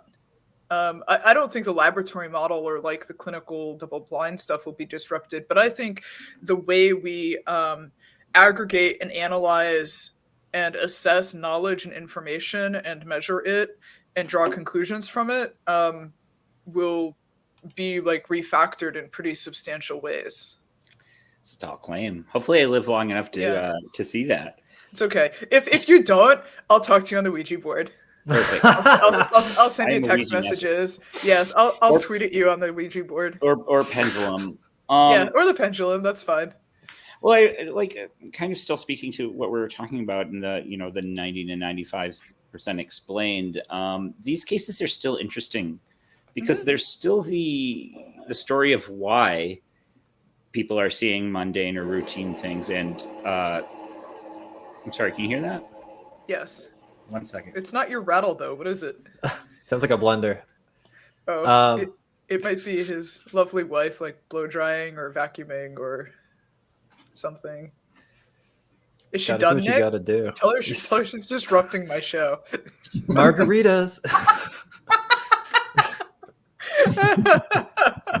Let's piece it out. Louise, in the meantime, I'd love to just ask your thoughts on this, since and I love saying it as a professional scientist. It was his wife. No, not that. Yeah. So Look for its complimenting Nick's humidifier. Hello, Nick's back. All right. Yeah. I don't know what that was, but it stopped. Good. I'm suddenly living in a building with a lot more people around, so. It was a lot louder than the rattle. What did I miss? Well, we were just waiting for you. What was I saying? Oh, even the explained cases, the why people are seeing flying saucers in Venus and mundane things. I think that's an equally interesting mystery. Right. Why did they see it? Why did they see this? Why did they think of it this way? And like, dude, that's what I keep coming back to is I think that stuff is just as interesting as anything else. Like the cultural and social and psychological and folkloric nature of this subject to me is really in my opinion, probably the most interesting part of it. Yeah, absolutely. And I'll use this example a lot, but the Hudson Valley case, the experiences people had while looking at a group of Cessnas is really incredible. And the reason they interpreted it that way is super fascinating to me. Where did that come from? I mean, earlier in this episode, we see how little aspects or characteristics get added into the greater UFO story, but like, where did it all come from? How do you see a group of planes and have a psychic experience with it? You know what I mean? That's there's still a lot there to unpack. One of the things I'm always deeply fascinated by, and I talk to a number of experiencers, is I'm always curious. One, I love talking to experiencers. I love hearing their stories. Like I probably get between 3 and 5 messages every week from people that share their experiences, and I love it. Like presents, you're getting messages. Why isn't it? No one ever talks to me. I'm no one makes me any mixtapes. But I'm always extremely curious about how experiencers put 2 and 2 together. How do they connect what happened to them with the ufology phenomenon? Like, how is it informed by culture? Did they read something? Did they see something? Was it a download? Like, right? Like, was it just kind of like, when I say download, was it just sort of a epiphany kind of, where they go, oh, I think this is what other abductees or contactees or experiencers are experiencing? Well, I'd ask, how do you know about, luck or karma or jinxing something or synchronicities? Right. Yeah. Like, how do we know these things? I wasn't taught any of these concepts, but we kind of culturally know them growing up in the States. Black well, you see, Nick, that kind of stuff. Consciousness is actually just a field that we move through, and our brains are receivers. And so, really? Yes, and that in turn is how we all know these. Where is it? Everywhere. The caudate putamen. Oh. but like these, like I'm just kidding, but like these ideas, how they sort of form in consciousness and how they're shaped and how these connections are made. And they seem, the other thing that I think is, how do I put this? When I talk to experiencers too, and dude, I harp on this all the time, but like, it almost feels like listening to coded language to me. Because in my head, I'm like, oh, okay, they're talking about downloads. Well, in my head, that translates to, oh, they're talking about like a music experience or like creative inspiration. Right? Like there's just some code switching that's going on because this particular community uses very particular linguistic tics and behaviors to discuss what's going on, even though these things are kind of talked about very frequently in other spaces and with other language. It's interesting. I think that's a really important point, that often there are real phenomena at the heart of highly extrapolated from the original experience stories.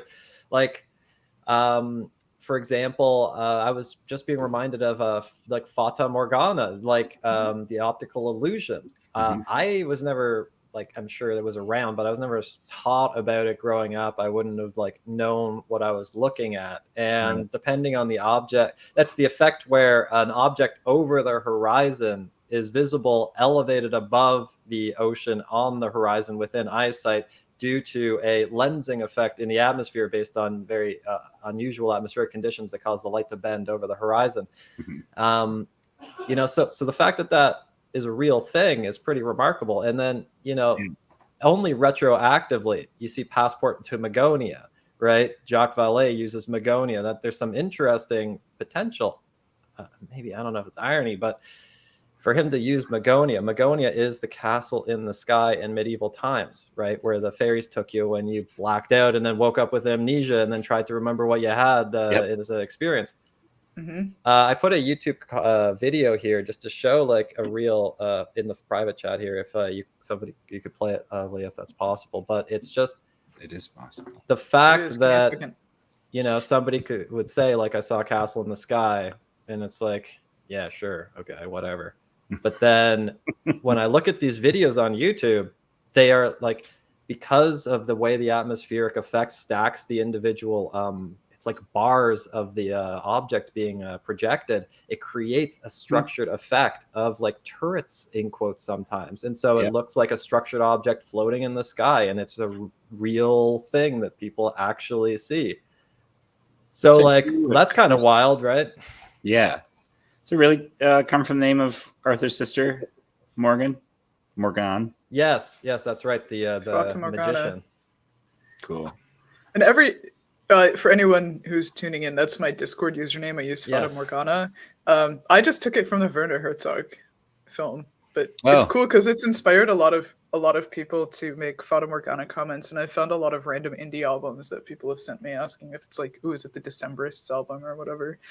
Anyway, yeah, let me play this video for you guys. You can see it, right? All right, let's do it.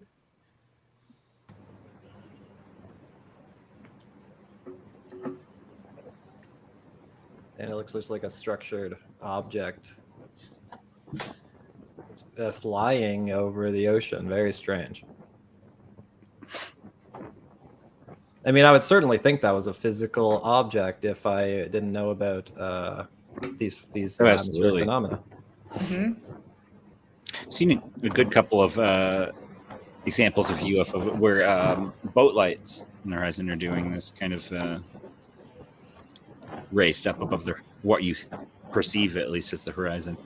Yeah, well, the atmosphere does a bunch of really weird stuff that I never knew about until I started looking at this subject. Like even like Jimmy Carter's UFO report that he filed with was it MUFON or something, and it was in the same place as Jupiter was supposed to be that night.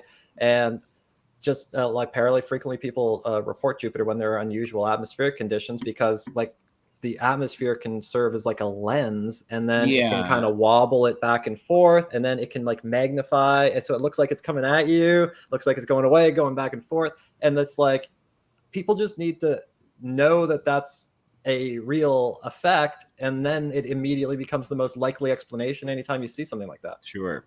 But I mean, we have this kind of cultural concept where if you see especially something like a luminous object in the sky at night and it is not immediately identifiable, it is then a UFO. Like I've known that since I was a kid, right? Luminous objects in the sky that seem out of place, they're doing something strange, that look unfamiliar to me. That's UFO, that's a flying saucer, and your brain kind of fills in those gaps too to make it look like you, when you recall it, it seems even more otherworldly, right? Because that's what you are expecting. That's kind of what you're putting that on it. I don't know. Maybe. No, that's true. Dude, you know what this reminds me of? I'm going to go way off the ranch here. But I just retweeted this academic article about homuncular flexibility, basically like how the human mind will adopt and integrate avatars, and thinking that these avatars are literal extensions of the body. A very crude example of this, I don't know if you guys have seen the video of the mallet, the hammer, and the rubber arm. Do you guys know what I'm talking about? No. So the experiment setup is basically like, it's someone sitting at a table and they have both their arms out, kind of like how I'm sitting.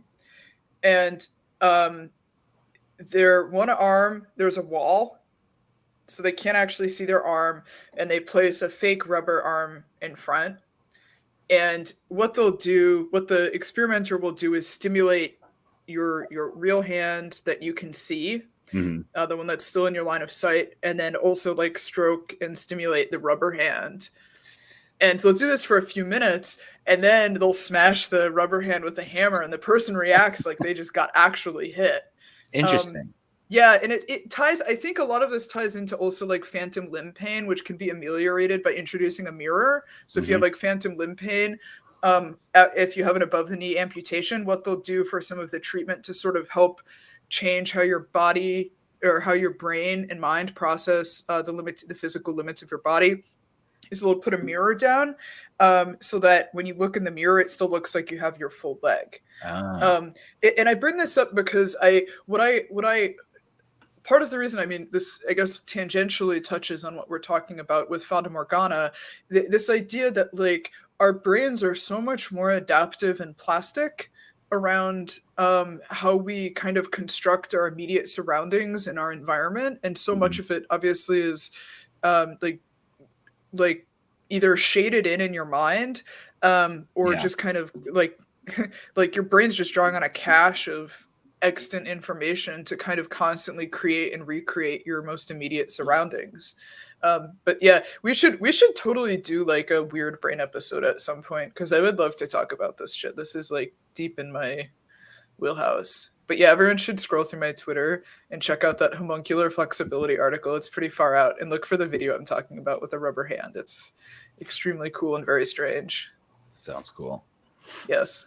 Louise, actually, I just remembered I was going to ask you while Nick was briefly away. When I was on Strange Recon with Jeff last week, he mentioned rogue waves briefly. And I think it's a really neat story. And since you are a professional scientist, I would love to hear just sort of like your takeaway on what like we should do about things like this. So like with rogue waves, they were being reported for centuries, and then modern physics models calculated that the odds of a rogue wave occurring was something like 1 in 10,000 years. So one event in 10,000 years. And so modern safety standards were put to an average wave height that's been verified, and the stories were discredited as based on misinterpretations of smaller waves.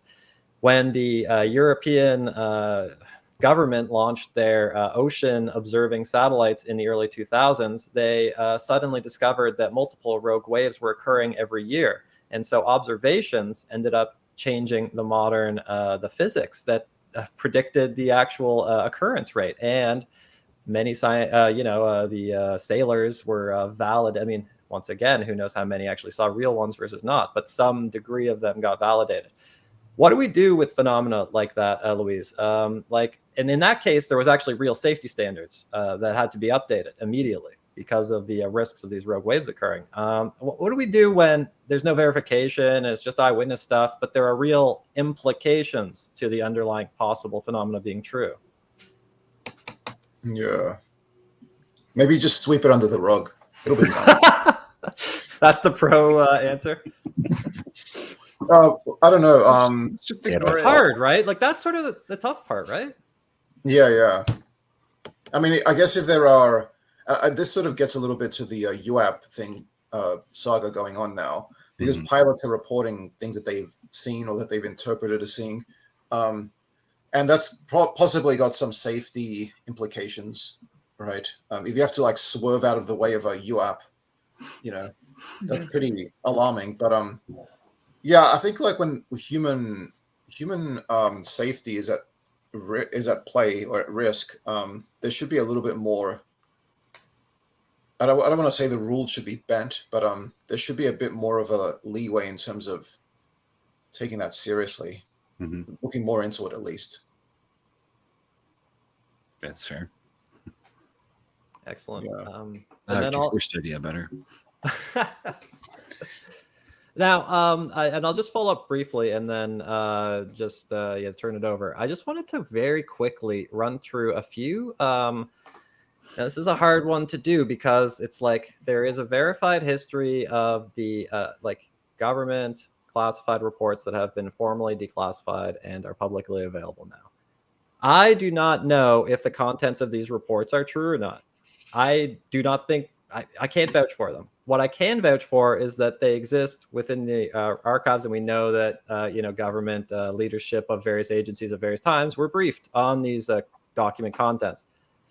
So in August, CIA, 15th August, 1952, following the July Washington, D.C. UFO flyovers, these reports that they were writing in preparation of the 1953 January Robertson-Panion report, they're going into atmospheric phenomena. Our ignorance of the nature and controlling factors is immense. Many of the unexplained sightings of UFOs may be electromagnetic or electrostatic in character. Factors supporting this hypothesis are absence of sound. Phenomena are apparently affected by shock waves or electromagnetic radiation of aircraft. Reports of erratic operation of various kinds of instruments in the vicinity. Blah, blah, blah. So that's a CIA memo in there. And then we go into USAF Project Blue Book, final report. How did you say? Minot Air Force Base, 1968. Page. Why not? Yeah. Conclusion, page 8, the classified U.S. Air Force report. Plasmas can affect electrical equipment and can also be painted on radar. Plasmas such as ball lightning can occur in clear weather as well as stormy weather. Plasmas such as ball lightning can be seen visually and appear as a fiery ball. The most common colors are red, orange, yellow, blah, blah, blah. So, and then they say, let's see here. Where does it say? Okay, yeah, the radar contact and temporary loss of transmission, ultra high frequency transmission could be attributed to a plasma similar to ball lightning. So anyway, they're just going into it. They think it's ball lightning doing these electronic interference stuffs. That's the U.S. Air Force. And then we have the UK Ministry of Defense report from 2000 that the BBC told us the top leadership. Read the thing. Say the thing. Oh, God. That UAP exists is indisputable, credited with the ability to take off, land, accelerate to exceptional velocities, and vanish. They can outmaneuver any known aircraft or missile, manned or unmanned. Yes. Thank you. It's a little off, but I haven't been saying it much down. recently. But yeah, okay. So page 10 of the executive summary of this report that the BBC News reported, top leadership at the Ministry of Defense was briefed on in 2000. The close proximity of plasma-related fields can adversely affect a vehicle or person. For this to occur, the UAP must be encountered at very close ranges. Probable modulated magnetic, electric, or electromagnetic effect appears to emanate from some of these buoyant charged masses. They say UAP exists is indisputable. They say they are almost certain that they are ball lightning. And then they just go into like all these other things. Some people are maybe more susceptible to fields. Anyway. So we have all these declassified internal government reports saying that top leadership, or at least some level of leadership in these agencies, have historically repeatedly been briefed that ball lightning exists, UFOs are ball lightning, and ball lightning produces these electromagnetic effects on electronics and shit. We don't know that in the public realm. I don't know that. I don't know if these reports are true or not. There's this long history of these government reports saying ball lightning. Us in the public, only 2014, they got verified. Like, what do we do with that? Why? Like, we nowadays we step back and say like, we don't know, because that's a good way to do it in many respects. But then historically, the government was actually saying ball lightning, and they were attributing these electromagnetic effects and the causes to electromagnetic effects inside the government. So what the heck's going on there? Well, I don't know if those reports are, really like telling true things, like the reporting suggests they are, like believing that they are saying true things. Just a stunning thing, right? Where there's no evidence in the public realm that any of us can find that ball lightning produces these effects on vehicles. Right. And yet there's a government report saying that from decades and decades ago. And right. What would we do with that as skeptics? What the heck do we do with that? Just throw it all out, I guess. But then the UK report says ball lightning can come close to a person and like pump electromagnetic energy through our bodies and cause us harm and make us hallucinate. And that's what they're telling their leadership. I don't know if that's true or not. It sounds insane. And we have no evidence that that's real. Right. But if that's a threat to humans, what the heck are we doing here? And that's what I'm trying to get at here. It's like, what are we doing here? Is it rogue waves? Is it not? Like, what is this? I like this side of Campbell. This is great. Well, I mean, the Robertson panel obviously predates the Levelland case, but I showed you the Blue Book documents where they explicitly said it was ball lightning or St. Elmo's fire that caused these electrical effects. And we still don't have evidence that demonstrate this, please, or at least describe the mechanism by which that this is happening, right? Like, you wouldn't necessarily have to demonstrate it if you could explain how. Maybe I wouldn't understand it reading it, but it's not there for me to read. Is essentially, yeah, I'm agreeing with you. It's interesting. And the UK report talking about biological effects from electromagnetic fields, is that based on Persinger's work? Is that where this idea is coming from? That's an excellent point, Nick, because you're right. The UK Ministry of Defense report says medical effects have been proven to be caused by electromagnetism on the human body. They cite Persinger's work, and we have talked specifically about how that hasn't been verified. No. So they say it's proven, but we now, in the public realm, it's not verified. Proven is a strong word, and it's a word I've come across for a long time dealing with the paranormal, and it's a word that's caused me to walk away from it. It's a very strong word. Like Persinger's work, what he was working on, it could be true. All these reports could be true, but we can't conclude that, right? Especially me as a layman, but us just as citizens can't necessarily conclude it. Mm-hmm. Maybe there's government reports where they have done that and it's documented there, and that's how they feel so justified using these explanations. I will say, on the other hand, the Blue Book investigation of the Levelland case was really sloppy, just as it was extremely sloppy with the Dexter, Michigan, and Hillsdale, Michigan cases in '66. I don't know how hard they were trying, so maybe they just wrote that, and then it's like institutional memory almost, right?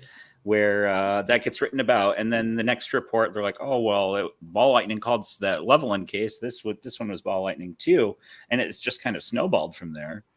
Yeah, but a way around that is demonstrating, or at least explaining, the mechanism of how this is happening, how an electromagnetic field is disrupting an engine, for instance. Because there's a lot of reference to that. I just haven't seen the mechanism. It's weird. It's real weird. It is very strange. Could it be that the reason that the CIA and others were talking about ball lightning is because they were privy to Soviet, maybe not advances, because like Soviet science was kind of wild. You have to take it with a grain of salt, but they were kind of looking into that aspect as well. Maybe the CIA was like inadvertently influenced by Soviet Union, whereas like the US scientists are not so much into that. So like there's that disconnect between the intelligence community and, that's a very astute observation. Interesting. Well, it's a good point. And the earliest, well, not the earliest, one of the earliest records we have from the FEI, Protection of Vital Installations memo from 1949, they describe phenomena that the later reports attribute to ball lightning, but they say they don't know what the objects are, and then they attribute them potentially to the Soviet Union, based on the Soviet version of Operation Paperclip, getting this German scientist to build these super weapons that are now flying over the United States. So they didn't know. And then the follow-up Project Twinkle by the U.S. Air Force, once they got the dossier, they cite exactly that. They say the Soviets are hard at work on the study of fireballs. We recommend this report stay classified for a variety of reasons. We believe the phenomena, it cites Dr. Kaplan from Oak Ridge. He was the top physicist there. He said the fireballs are natural phenomena. And then that moving forward, the implication within the documents, once again, I don't know if the documents contain correct information or not, but we do know is that they're saying these things in the documents. So from then on, they start progressively leaning into this ball lightning interpretation until the Robertson panel report, 1953. They actually start citing geophysicist UCLA David T. Griggs. Geophysicists now are one of the major physics fields who actively study these plasma phenomena, because they are one of the few areas that recognize that the energy is available in the Earth's atmosphere to produce these phenomena. And it's not even questioned within the geophysics community that these phenomena exist. The question is what mechanism by which they are self-contained. Right. So David T. Griggs, geophysicist, he was a co-founder of RAND, and he was cited by the CIA in their classified panel report. And he's saying, we believe these are like natural phenomena. We think that, he says, we believe that the mechanism by which they form is within the peripheries of known science. So if they're wrong, like they could be wrong. Maybe, UFOs are like non-human intelligence stuff. The reports seem to indicate pretty clearly that the government has believed, and they could be wrong, but for many years that ball lightning are producing these effects or flying around and stuff. I don't know if that's true or not. I don't know if that's actually what's happening or not, but I can say definitively that the government has been internally circulating this kind of report for many, many years. And it's stunning to me as a skeptic to try to grapple with what the heck is being discussed, right? Because what do we do with that if something I've been, I guess I'm kind of going on, but my own identity as a skeptic, if it's verified that these ball lightnings are coming at cars and turning them off at some point, that's not going to be great for, even though science is valid as of formalized method of producing the most likely predictions, like people are going to look badly at science. And I think we can get ahead of it, but right now I'm wrestling with that exact transition. Mm-hmm. Yeah. Does that just sound crazy? You guys tell me, am I sounding too far into the woo? Yeah, rein me in here. Woo. I mean, the woo's nice, man. The water's pleasant. We'd love to have you. You're not talking woo. You know what I mean? Because I'm pretty sure I just ended any chances of running for public office with that little. But dude, yeah, sorry, go on. You're a co-host on a UFO podcast. It's. I don't know. Well, like once someone demonstrates this, then we're good, right? Or if someone replicates Persinger's work, which that would be cool, right? I'd be really interested in that. I think more people need to be working on the God helmet or whatever. But dude, I want to. Have you seen that guy from the Tarot Museum who built it's basically a God helmet, but it's like DIY. It's like $50 and a soldering iron, and you can build it yourself. $50? Oh, let's do this. Is that gonna work, dude? Good? I've been thinking about doing it, and we could do an episode on it. Do the episode while you're on. Have it on. Yeah, that's what I was thinking I would do. Yeah. What we could once we get enough audience members and super chats, I'll rig something up so if people can manipulate the God helmet while I wear it based on how much money they give in the super chat. Wow. I don't know. It's getting real. Yeah. This is like my version of OnlyFans. I don't remember if it was Mary Roach's Spook or if it was Stacey Horn's Unbelievable, but in one of those, I believe the author wore the God helmet and had some. It's Spook by Mary Roach. Okay. Because I've read that, and I just read the Stacey Horn book a couple months ago, and she doesn't talk about that. Okay, so it was Spook. Yeah, didn't she have an experience? Yeah, kind of? Yeah, she talked about it. Yeah, presence. Mm-hmm. I mean, it's really interesting. I've always thought it was interesting. I would like to see some other people do some work on that too. That'd be really cool. One of the big things. So the other kind of Twitter community I sit in besides UFO Twitter, though I'm furiously trying to paddle away from that maelstrom. One of the things kind of making the rounds right now are people, especially like people that I would qualify as rationalists, like your classic computer toucher crowd, getting really into the jhanas, and the jhanas are meditative states that induce altered consciousness, like especially extremely blissful altered consciousness. And it has it's first of all, it's been very interesting watching this kind of milieu of people get into something that they had previously dismissed as being like bogus or horseshit or too woo.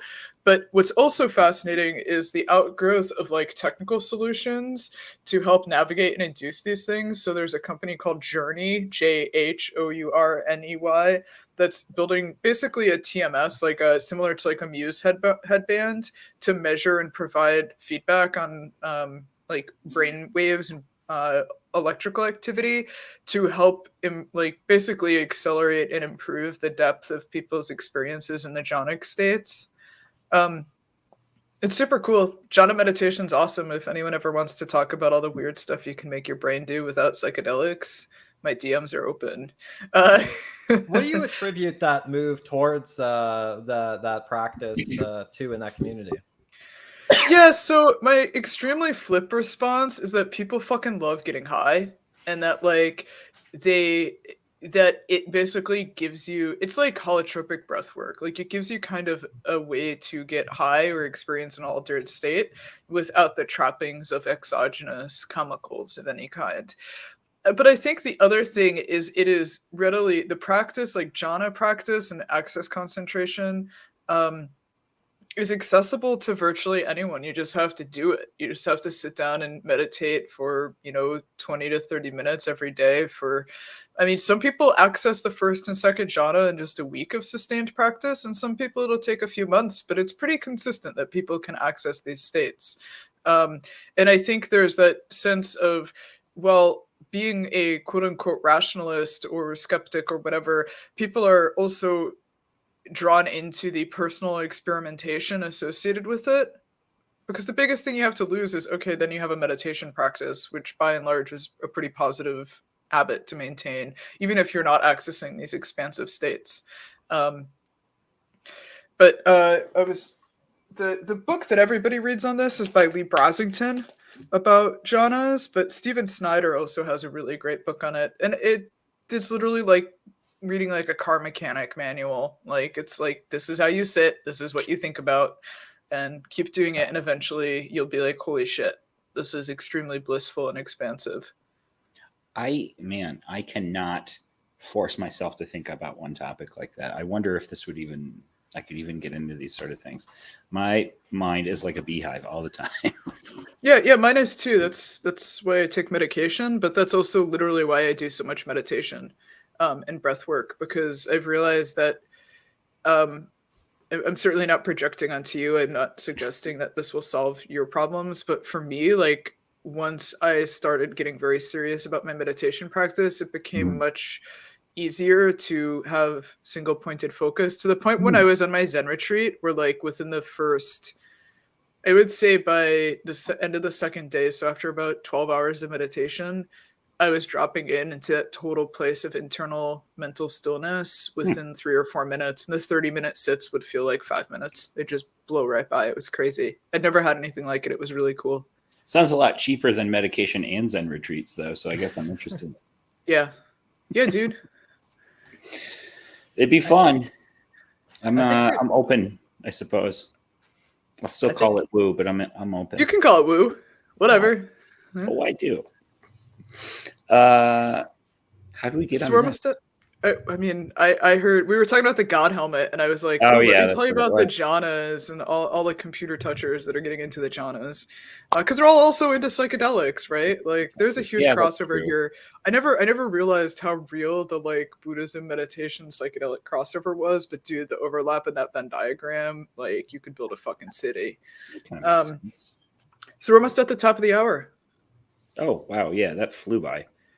What's everyone got going on? Nothing. Nick, you already did your homework. You know what? I made a comment to King Milkfart, who was in here earlier. I might look with him at some of those biological effects in UFOs. I think this is the crossover episode I never was expecting when I started INS.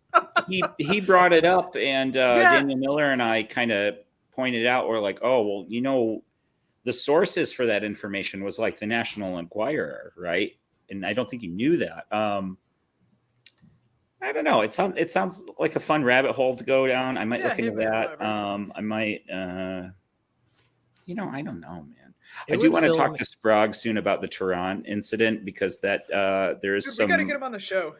Yeah. He said he would this year. I know he's done like a big deep dive on it. It's one of his favorite cases. Cool. And coincidentally, I think it was the first Somewhere in the Skies episode I ever listened to. So we should check that out. So something along those lines, probably. You guys? Anybody else doing anything? Just getting ready to do some shoveling. Yeah, not much though. Well, yeah, I guess it keeps me busy. Yeah. Oh, I've been dodging the flood in the Central Valley. Oh. Have you heard about that? That's right. Yeah. You guys got a ton of rain out there. Mm-hmm. Some of the neighborhoods in Merced, they were evacuated a couple of days ago. Luckily, I wasn't. Yeah. Well, Leah, what about you? What do you have going on? Oh, wait, 1 sec. I want to answer V's comment here about getting depressed after meditation. Super common. Very common. The kind of boilerplate recommendation, because I used to get super anxious, is to look at Tranquil Wisdom Insight Meditation. It's a metta, like the Brahma Viharas, like metta, like love and self-love based practice. And it basically is like Vipassana and insight meditation, even mindfulness, can definitely make you depressed, but metta-based practices can really help avert that if you're ever curious or want to chat. What do I have going on? I am going to be on Strange Recon this Friday. Jeff was a little bit obscure about what we're going to be talking about, but the title of the episode is Matrix Mind, so we'll see what happens. I don't know what's going to go on there, but I'm excited for it. Still plugging away on the Art Bell project that will be going on this year. weownthenight.gitbook.io. Starting off a reading group reading Ken Wilber's A Brief History of Everything. We start next Thursday, so if anyone's interested in joining, shoot me a DM. And then also in February, starting off a new round of Psychedelic Book Club, we're going to be reading The Varieties of Spiritual Experience by Dr. David Yaden, who's at the Psychedelics Facility Research, whatever department at Johns Hopkins. So at Leah Prime on Twitter, shoot me a DM. So next week, the 18th, we have Sarah Scholes. Super excited to have her on. We are expecting a visit from the inimitable Mick West, Marco Visconti in February. I also have some feelers out with other people as well. So our schedule through the month of February is starting to come together. Certainly, if anyone, any audience members, or obviously colleagues, if you guys have ideas for guests or topics, shoot me a message, reach out. Like I always, one of the things, I recently got a direct message from someone in the community basically about like what we're doing as stewards and who we're platforming and who we're talking with. It wasn't derogatory or anything, but I responded, if you don't think we're broad enough, come on the show. We'd love to have you. Like, we don't, I'd love to talk to people on the other side of the aisle. I'd love to talk to anyone who's open to having a good faith, serious discussion about their background and research. So, I'm